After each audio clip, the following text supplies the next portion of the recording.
Ramaya Ramabhadraya Ramachandraya Vedase Raghunathaya Nathaya Sitaya Pataye Namaha. Yuddha chapter number 34. Sarama finds the intention of Ravana.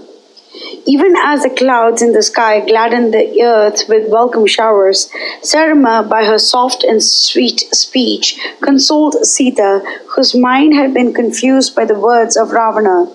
Then she thought of doing something more to comfort Sita.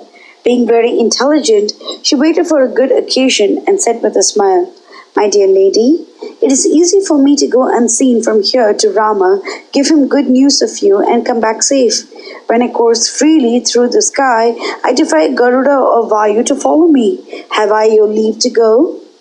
Sita, her voice no longer faint with sorrow but in accent glad and sweet, prevented Sarama.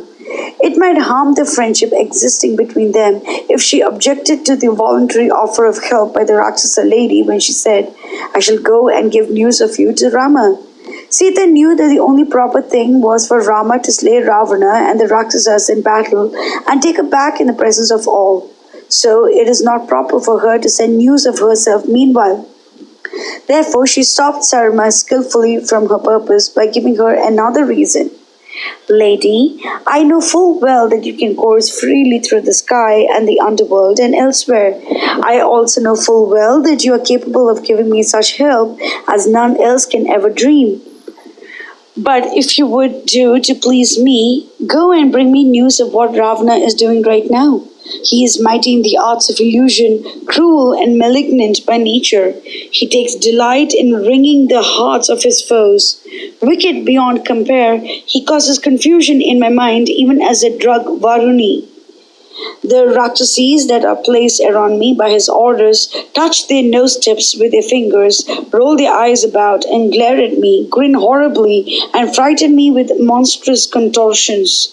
They cry to me, 'He will kill you, he will eat you, he will burn you.' I tremble at the sight of him. I am filled with grave doubts because he has placed me here all alone in the Ashoka grove. It will be a great help if you can bring me news of his doings and of his real intent."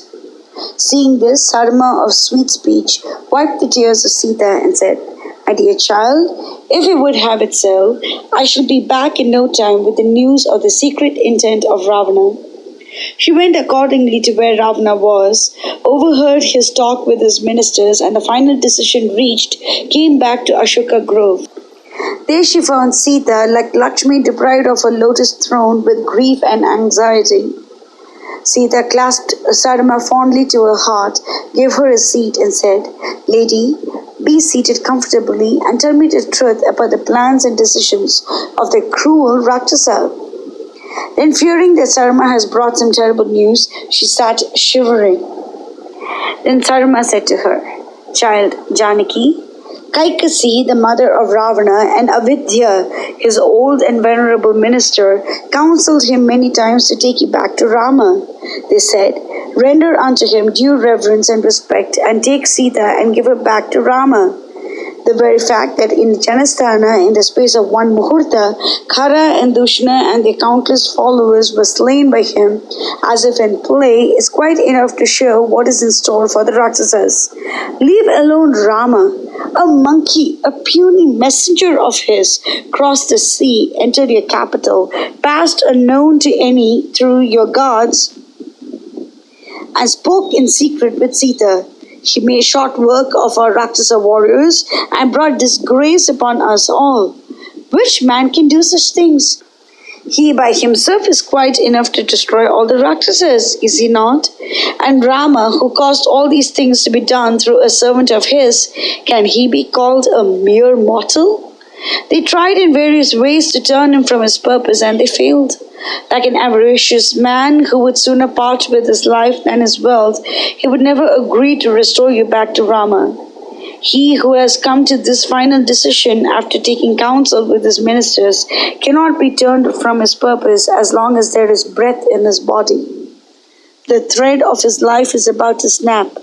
Death has laid his hands upon him. That is why he is resolved on his course. It is not fear that will make him restore you to Rama, but only the death in the battle of himself and all his practices. But Rama will dispatch Ravana with the sharp arrows and take you back to Ayodhya. Oh, dark-eyed Janaki, all this flows from your boundless grace. At that moment, as if the voice of heaven confirmed her words, there fell upon their ears the sound of war drums being struck from the monkey camps, heightened by the blare of conches that made the earth tremble in affright. The Rakshasas in Lanka heard it too and grew dispirited, confused, and sad as they thought of how they and their kinfolk stood to lose their happiness, wealth, fame, and lives for the sin of their king. Mangalam Koshlendraya Mahaniya Gunapde Chakravarti Dhanarjaya Sarvabhaumaya Mangalam.